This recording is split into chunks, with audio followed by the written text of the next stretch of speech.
Cuman wallahu alam para jemaah, menurut sebagian ulama yang dimaksud dengan menjumpai kiamat ya menjumpai kiamatnya tersebut.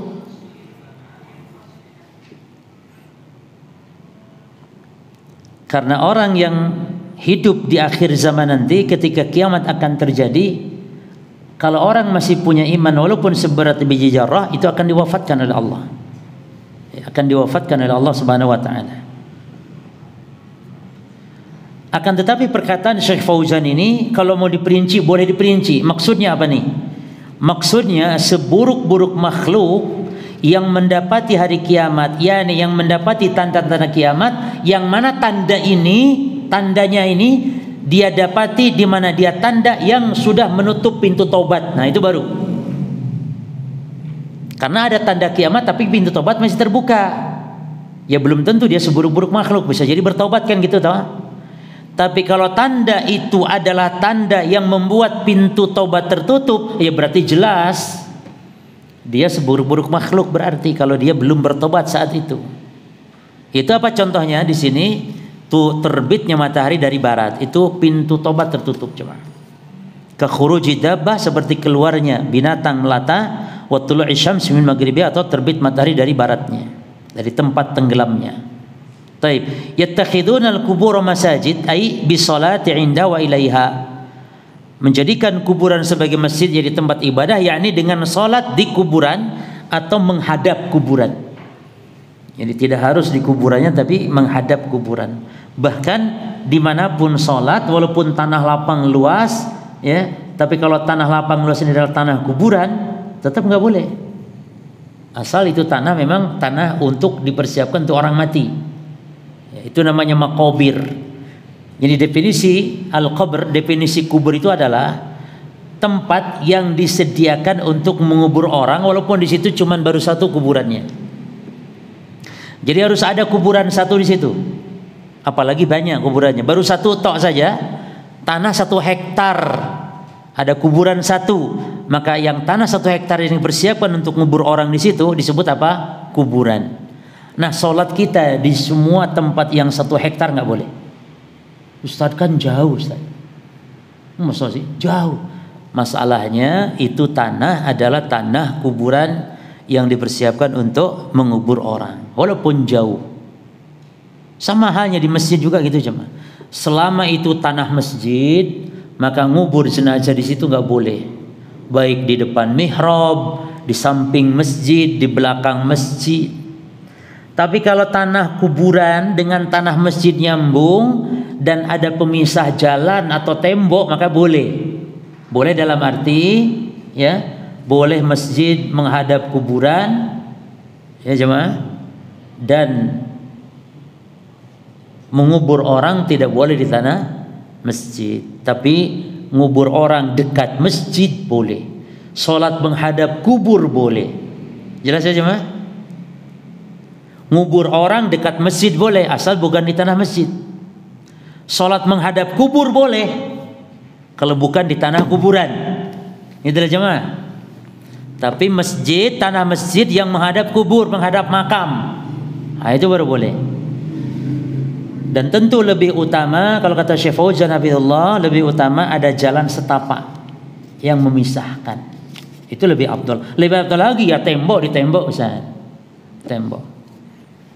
Tapi tidak pun nggak apa-apa, asal jelas batasannya ini tanah masjid dan itu tanah kuburan. Taib, al-ma'na al-ijmali lil hadis, makna hadis secara global, yukhbiru sallallahu alaihi wasallam amman taqum as-sa'ah.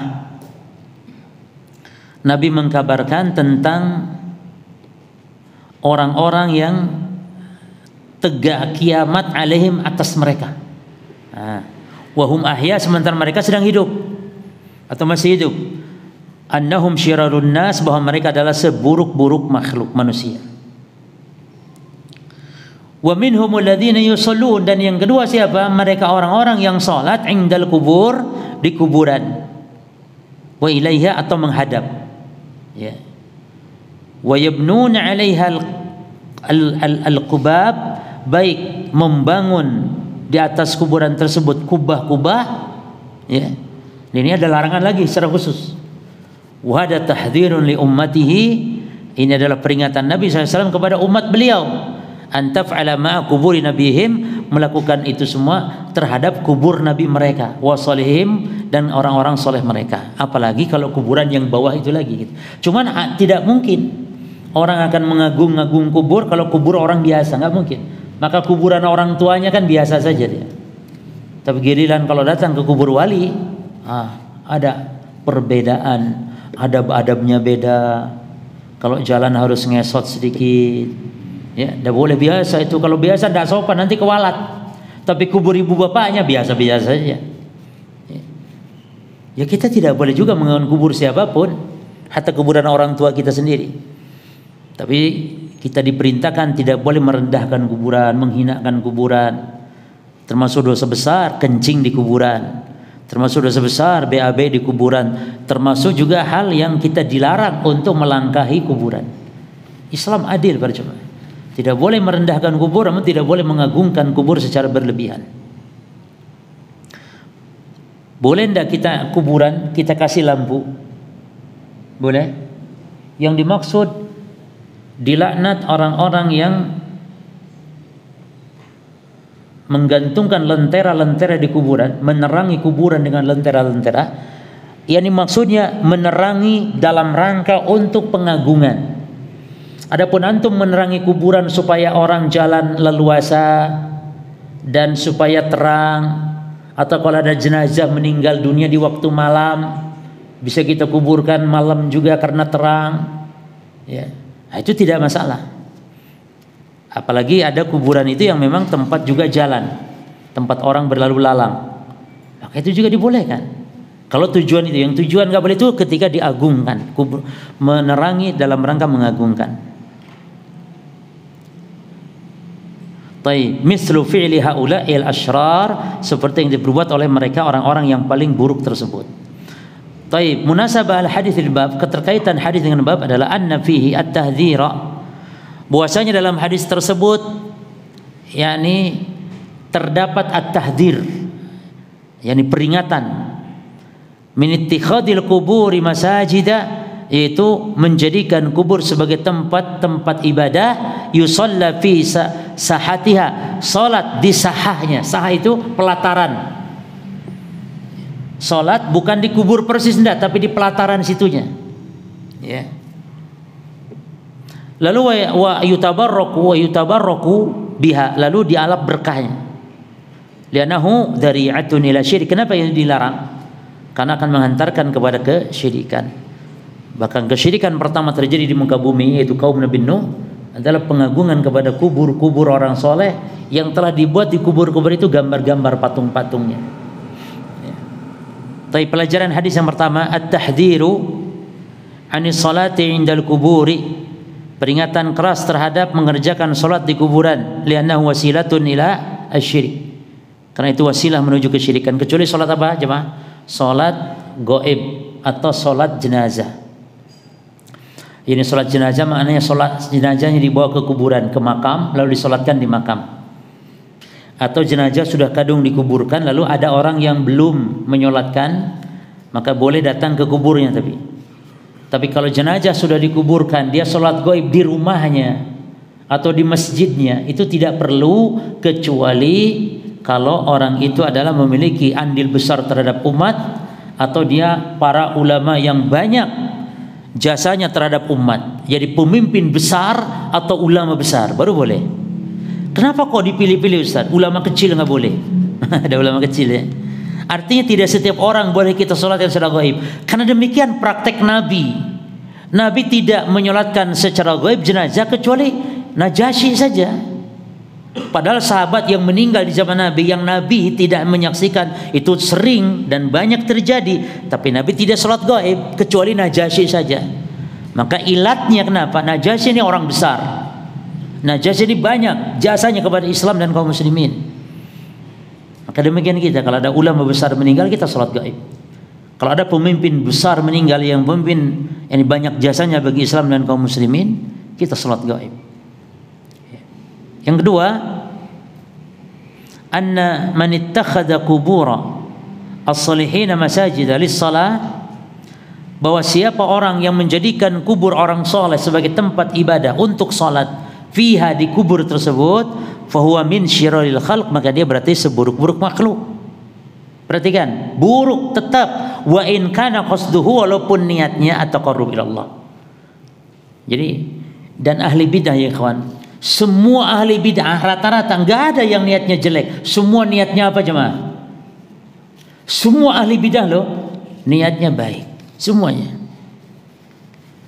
Makanya bidah itu ada pencampuran. Ini dapat ilmu kemarin ya waktu daurah di Terawas.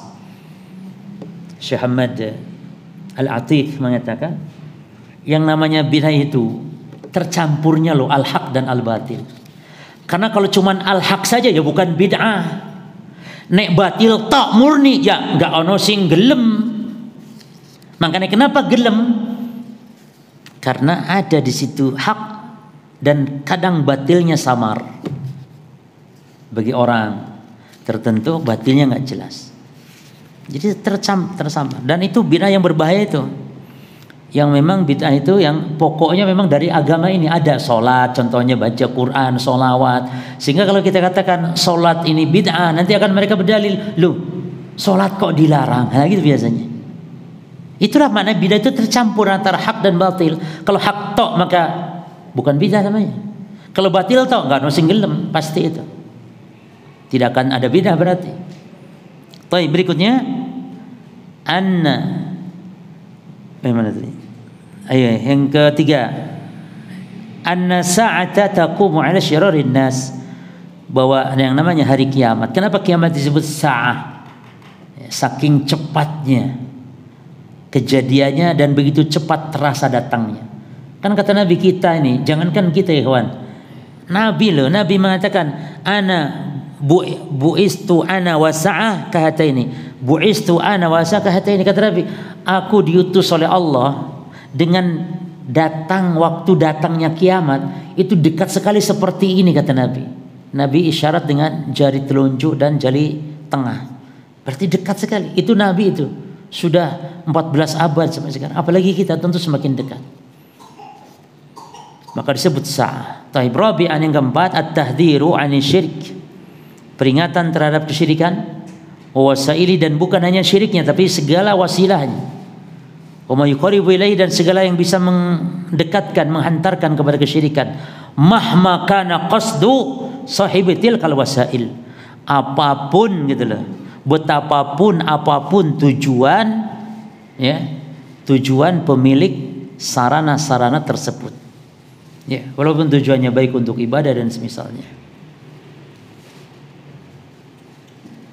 Tapi kita masuk ke bab berikutnya, bab majaa annal ghulu fil quburi sholihin. Perhatikan bedanya dengan sebelumnya jemaah ya.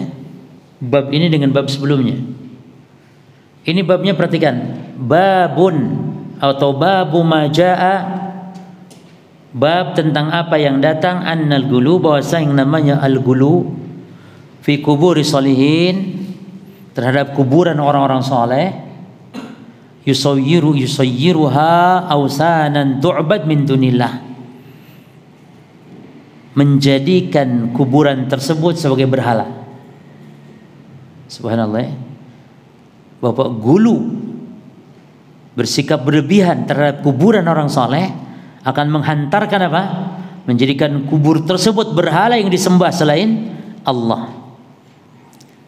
Gulunya sendiri enggak nyembah, enggak, gulu. Apa gulu contohnya ikhwan? Dibangunnya kubur-kubur, dipakein kelambu, kembang, lampu-lampu, itu gulu. Nah kalau sudah itu nanti menghantarkan penyembahan itu. Buktinya antum lihat ya ikhwan di YouTube, alhamdulillah sekarang ini, masya Allah nih, ini YouTube nih, kalau yang punya YouTube orang Islam, pahalanya luar biasa. Tapi ya maksiat juga banyak aja, maksiatnya ya banyak di YouTube. Tapi antum jangan anggap remeh wasilah-wasilah dakwah seperti itu. Antum manfaatkan. Berapa banyak loh fawaid yang didapatkan dari YouTube, masya Allah. Ya. Agama tersebar melalui dakwah di YouTube. Nah, itu di YouTube itu ada itu.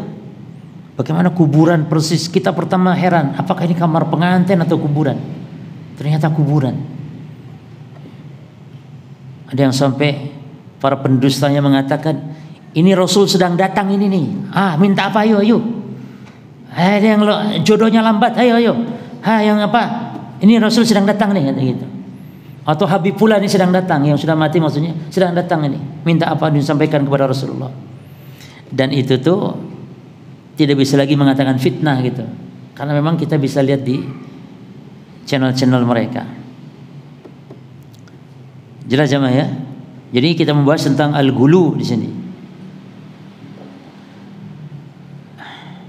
Apa arti al-ghulu? Al-ghulu maknanya mujawazatul haq. Al-had yani batasan. Mujawazatu al-had, melampaui batas. Dalam hal apa melampaui batas? Fi dzammi wal madh, dalam mencela atau dalam memuji. Itu gulu. Dan gulu adalah perbuatan yang terlarang sebagaimana nanti akan dibawakan oleh muallif hadis-hadis berkaitan tentang masalah ini. Di antara yang kita baca hadisnya, rawa Malikun fil Muwatta. Imam Malik meriwayatkan dalam kitab Al-Muwatta. Kitab Al-Muwatta adalah kitab hadis yang paling sahih setelah Al-Quran di zamannya. Sekarang kitab yang paling sahih setelah Quran Sahih Bukhari. Kalau di zaman dulu Al-Muwatta. Al-Muwatta artinya mangguk-mangguk. Al-Muwatta artinya mangguk-mangguk. Karena setiap orang ketika disodorkan kitab, ketika selesai ditulis oleh Imam Malik, tulis hadis selesai, disodorkan kepada orang-orang, kepada khalifah-khalifah, kepada para ulama-ulama. Itu orang manggut-manggut tanda apa? Setuju, tanda memuji hebat kitab ini. Akhirnya dinamakan Al-Muwatta. Jadi kumpulan kitab hadis. Anna Rasulullah sallallahu alaihi wasallam qala, bahwasanya Rasulullah SAW beliau bersabda, Allahumma la taj'al qabri wasanan yu'bad. Ya Allah, jangan kau jadikan kuburku, kata Nabi, wasanan yu'bad, berhala yang disembah. Kata para ulama, kuburan Nabi kalau disembah berubah jadi berhala. Berbeda dengan nabinya sendiri yang disembah, tidak berubah jadi taugut karena tidak ridha. Nabi Isa bukan taugut walaupun disembah. Maka taugut itu adalah man ubida min dunillah wa huwa radin, orang yang disembah selain Allah yang dianya ridha. Itu taugut. Kalau orang-orang saleh, ulama-ulama ahli sunnah ketika disembah, atau para nabi, para rasul ketika disembah, maka ulamanya tidak salah, nabinya tidak salah, karena mereka enggak ridha. Yang salah adalah setan, iblis yang mengajak untuk menyembah dan orang-orang yang menyembah. Jadi yang togut itu bukan nabinya, tapi iblis yang mengajak untuk menyembah nabi tersebut atau orang-orang yang ikut menyembah. Jadi bukan nabinya. Tapi kalau kuburannya disembah, khalas, kuburannya berubah menjadi berhala yang disembah. Maka kata Nabi, ishtadda ghadabullahi ala qaumin, sangat besar kemurkaan Allah kepada kaum ittakhadhu qubur anbiya'ihim masajid, yang menjadikan kubur nabi mereka sebagai masjid. Imam Ibnu Qayyim, para ikhwan, yang hidup di abad ke-7 lebih, Imam Ibnu Qayyim mengatakan, kata beliau, manusia ini aneh, katanya. Itu di zaman beliau loh jemaah, bukan di zaman kita. Di zaman beliau, apa yang Nabi larang malah sebaliknya dilakukan. Nabi larang mengagung kuburan, Nabi larang untuk ibadah di kuburan, malah sekarang manusia berbondong-bondong ke kuburan. Kan ini sangat aneh, sebab larangannya jelas. Iya, kalau larangan hadisnya itu mungkin perlu ditafsirkan dulu, perlu dijelaskan dulu yang sulit dipahami, itu wajar. Tapi ini enggak. Namun demikian para ikhwan, sunatullah harus terjadi. Allah menguji manusia dengan cara penyimpangan, kerancuan-kerancuan seperti itu dalam beragama. Makanya Allah tidak mengkabulkan doa Nabi Muhammad saat Nabi meminta kepada Allah agar umatnya jangan pecah belah agamanya. Nabi doa agar umat Islam ini jangan pecah belah. Apanya maksudnya? Pemahaman mereka. Allah tidak mengkabulkan, sehingga dipastikan umat Islam berpecah belah dalam keyakinan. Contohnya dalam hadis kan, kata Nabi, "Wasataftariqu ummati ala 73 firqah." Umatku akan berpecah belah. Justru kalau umat Islam ini tidak berpecah belah, itu berarti hadis itu tidak benar dan itu mustahil. Berita dari hadis itu tidak benar itu mustahil. Maka justru kita menyaksikan sekarang perpecahan. Sampai begitu, lihat, Nabi larang, malah sebaliknya mereka berbondong-bondong ke kuburan. Yang disebut dengan wisata rohani atau wisata religi. Dan wisata rohani hanya ke Mekah, ke Madinah, ke Baitul Maqdis, ke Masjidil Aqsa. Itu wisata religi. Selain itu nggak ada wisata religi. Dan selain masjid yang 3 itu, ya semua masjid sama oleh para jemaah. Masih dibangun oleh Sultan Oppo tetap sama. Walaupun masjidnya dibangun hanya cuma 1 malam tiba-tiba jadi, tanpa ada yang aduk semen, tanpa ada yang nganter keramik atau murmur semalam jadi, tetap nggak ada keutamaan. Seandainya ada, karena konon katanya ada yang masjid semalam tahu-tahu jadi cuma. Siapa yang bangun? Embuh malaikat mungkin yang bangun. Malaikat kok embuh itu loh. Perkara gaib ini ojo embuh. Perkara gaib ini harus jelas dalilnya. Karena perkara gaib. Taib. Apalagi tiba-tiba masjidnya di hutan belantara. Sing salatnya sapa? Gorila tak salat. Jadi nang hutan ono masjid. Moro-moro katanya jadi sendiri. Taib. Munasabatul albab lil kitab tauhid. Hubungan antara bab dengan kitab tauhid apa di sini bawakan bab ini? Annal musannif rahimallah lamma hadzara fil bab alladhi qablah.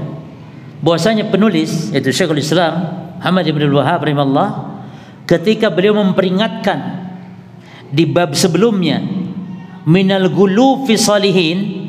Jadi bab sebelumnya apa ya kawan? Gulu kepada orang-orang soleh. Maka maka di bab ini beliau menghendaki apa? An yubayyina, menjelaskan di bab ini annal gulu fi al kubur. Gulunya sekarang bukan ke orang solehnya, tapi ke kubur. Itu wasilatun ila syirki, wasilah kepada kesyirikan. Jadi kalau bab sebelumnya gulu kepada orang soleh, sekarang gulunya kepada kuburan. Ya. Al-mudaddi li tauhidi, yang itu adalah kebalikan lawan atau daripada tauhid. Wa dzalika bi ibadatil amwat, itu dengan mengibadahi orang yang telah mati. Kama rada aidan at-tahdhira minal ghuluwi fil kubur, sebagaimana juga menghendaki peringatan orang yang berlebihan tentang kuburan. Ya. Taib tarjumah Imam Malik.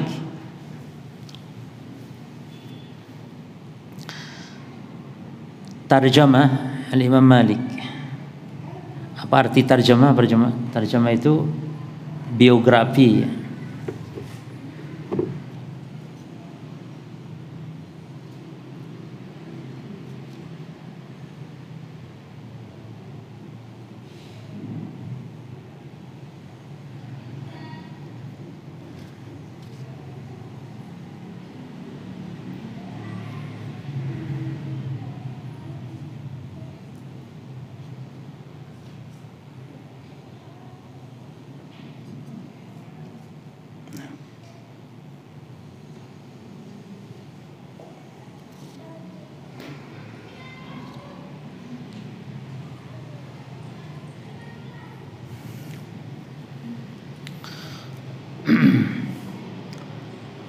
Taib, ada apa namanya, sebuah kesalahan dulu.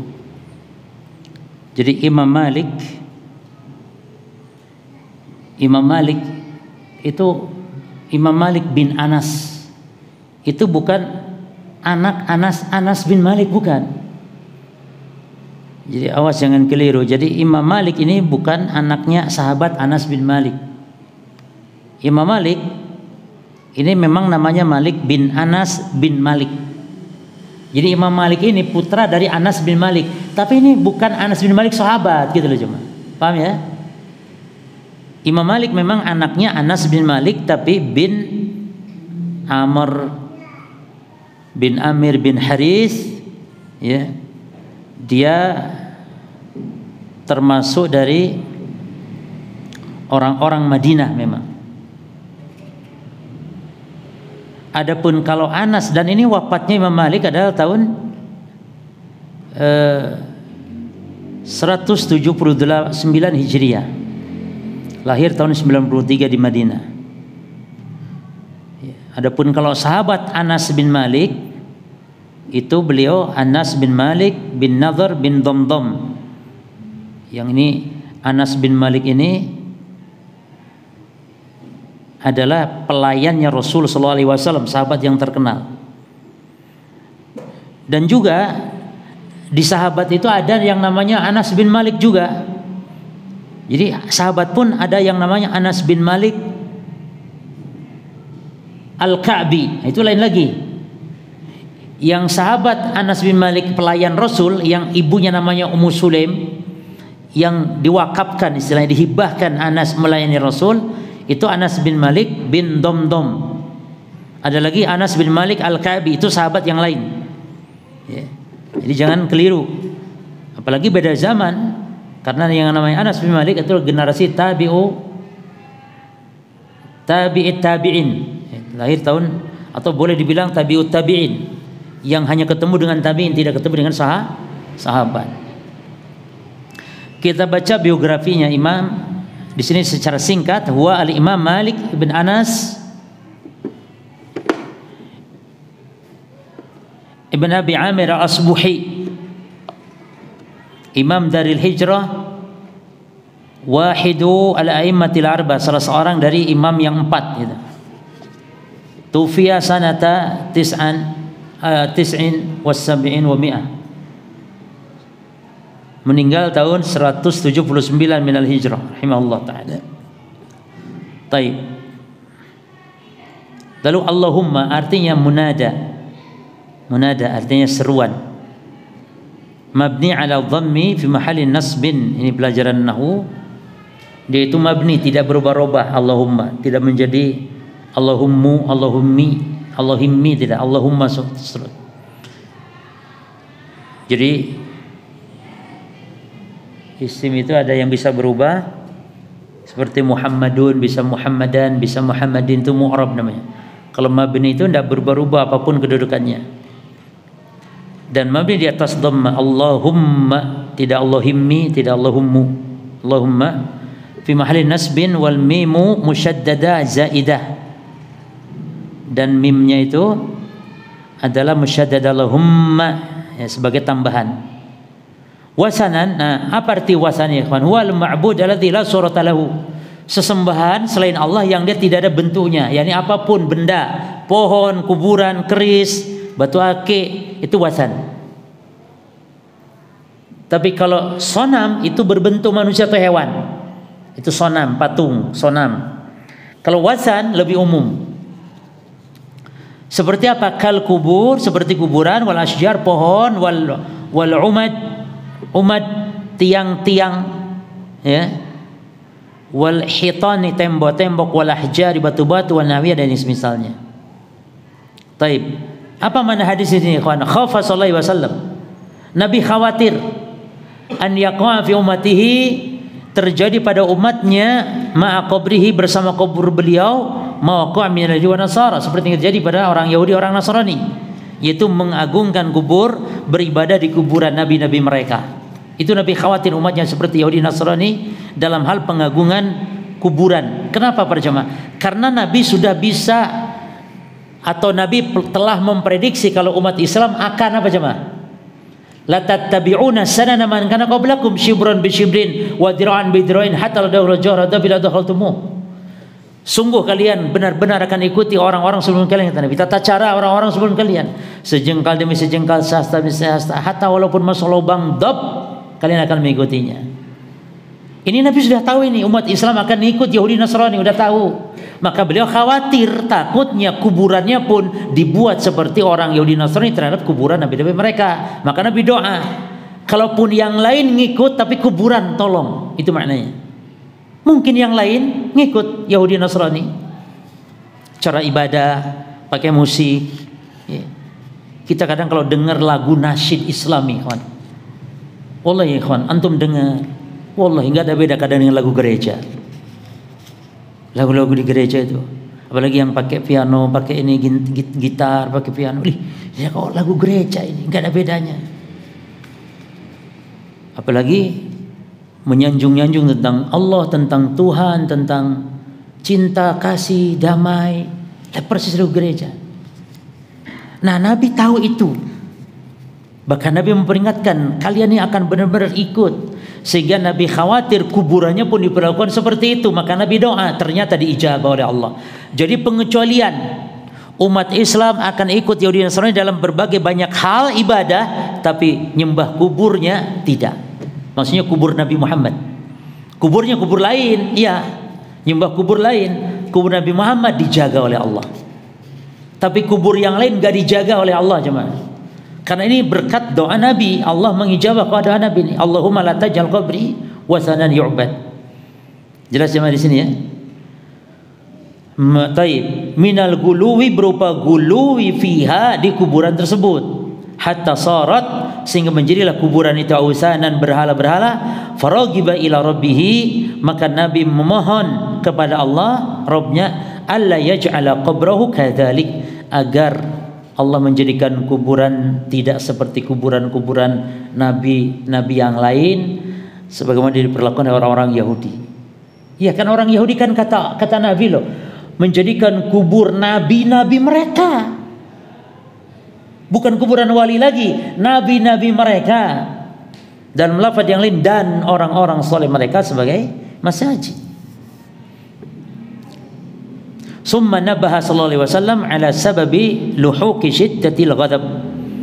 Lalu beliau memperingatkan ya, sebab mendapatkan syiddat al-ghadab, apa? Kerasnya murka. Yaitu apa? Menjadikan kuburan Nabi sebagai tempat ibadah itu sebab mendapatkan syiddatil ghadab, kemurkaan yang dahsyat, wa la'nah, dan laknat kepada siapa? Al-yahud wan nasara.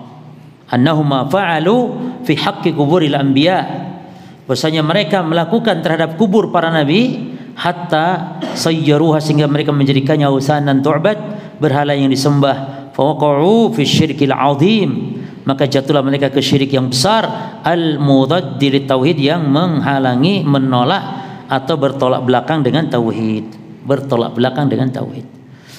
Baik, para jamaah, naktafi bihadzal qadar. Insyaallah kita baca pertanyaan. Apakah benar para sahabat telah ijma akan hukumnya orang yang meninggalkan solat maka dia kafir? Jika benar, mengapa para ulama setelah mereka berpendapat tidak kafir atau menyelisih ijma sahabat? Perkataan sahabat, banyak para sahabat yang berpendapat, tapi kalau ijma tidak ada ya. Dan kalau pendapat sahabat, maka belum tentu suatu pendapatnya disebut ijma gitu. Tapi banyak, jadi kalau kita katakan bukan ijma tapi mayoritas para sahabat adalah berpendapat kalau meninggalkan salat itu kafir. Akan tetapi para ulama ya itu melihat ada ijtihad dari para ulama setelah para sahabat, dan memang para sahabat tidak adanya ijma. Karena kalau sudah ada ijma sahabat, para ulama tidak boleh untuk menyelisih ijma, tapi harus berpegang kepada ijma tersebut. Maka yang benar tidak ada ijma, hanya mayoritas atau banyak para sahabat yang berpendapat kafir, banyak yang meninggalkan sholat. Dan ini meninggalkan sholat enggak dengan sebab malas ya jemaah ya. Artinya bukan meninggalkan sholat karena mengingkari kewajiban. Karena meninggalkan sholat itu tidak lepas dari dua keadaan. Imma tarku sholati juhudan, meninggalkan sholat karena mengingkari kewajiban sholat. Maka ini sepakat ulama. Sepakat ulama dari zaman sahabat, tabi'in, tabi'ut tabi'in, sepakat bahwa dia kafir karena mengingkari kewajiban.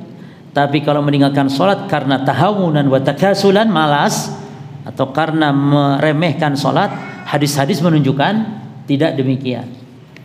Namun menurut madhab Hambali kafir.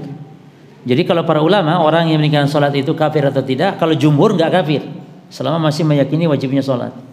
Tapi madhab Hambali sekali tidak sholat saja langsung kafir ya. Dan yang rajih adalah tidak kafir selama masih meyakini kewajiban sholat. Namun Syekh Utsaimin mengatakan dilihat kalau lebih banyak enggak sholatnya daripada sholatnya maka dihukumi kafir. Tapi kalau masih banyak sholatnya daripada tidak sholatnya maka tidak dihukumi kafir.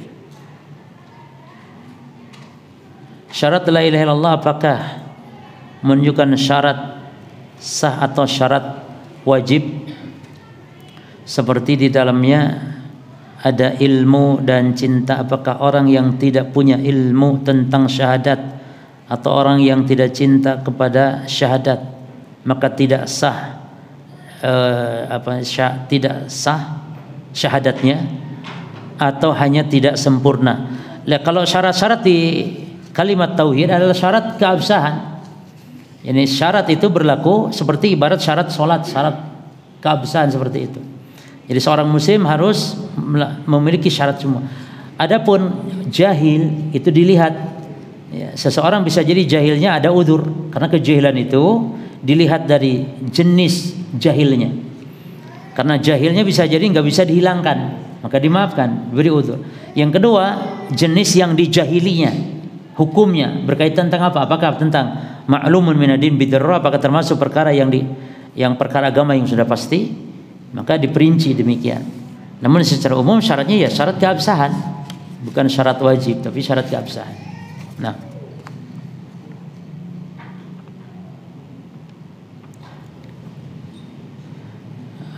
apakah kuburiyun dihukumi kafir sebagaimana orang-orang Saudi, Yahudi dan Nasrani, Saudi, Yahudi dan Nasrani. Lalu bagaimana dengan kuburiyun dengan sebab kejahilan ilmunya, dan bagaimana batasan jahil dalam? Sama intinya seperti tadi ya. Kuburiyun itu ada yang jatuh kepada kekufuran yang menyebabkan keluar dari Islam. Ya. Arti kuburiyun itu adalah para ubadul kubur, para penyembah kubur yang meminta kepada ahli kubur, yang meminta berdoa kepada ahli kubur, maka perbuatan tersebut kita katakan perbuatan yang kufur. Adapun masalah diberi udzur tidak dalam masalah ini, maka dilihat ulama sendiri. Perhatikan ikhwan, masalah udzur bil jahli adalah sepakat tentang adanya. Tidak ada ulama manapun gitu yang mengatakan di dalam Islam tidak ada udzur bil jahl. Itu salah. Dan ijma hatta orang khawarij, orang apapun ya, hatta murji'ah sekalipun itu ikhwan. Apapun golongannya, yang namanya udzur bil jahl itu ada.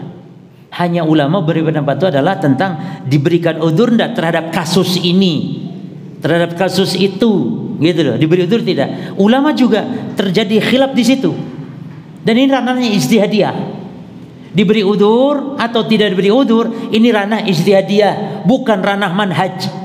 Sehingga kalau orang memberi udzur, wah berarti keluar manhajnya. Atau sebaliknya, yang tidak memberi udzur berarti dipersangsikan apanya, akidahnya, menjadi murji'ah, menjadi khawarij atau lah, nggak ada kaitan itu ikhwan. Itu semuanya masalah khilafiyah, masalah bahkan ijtihadiyah.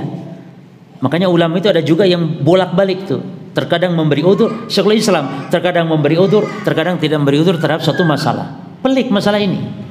Maka kita yang penting punya prinsip, orang kalau berbuat kesyirikan, kekufuran, tidak serta-merta orangnya langsung diponis musyrik kafir, tapi ada syurut dan ada mawani.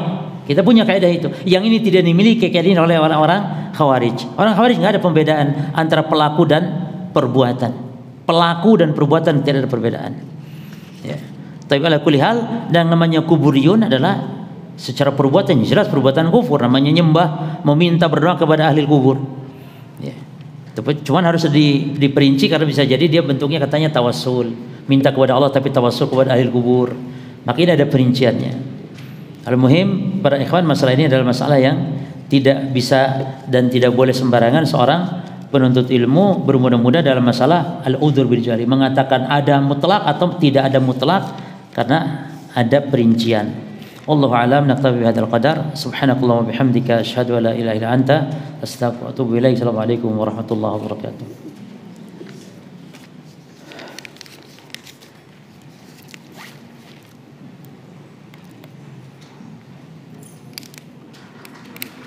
Bismillah.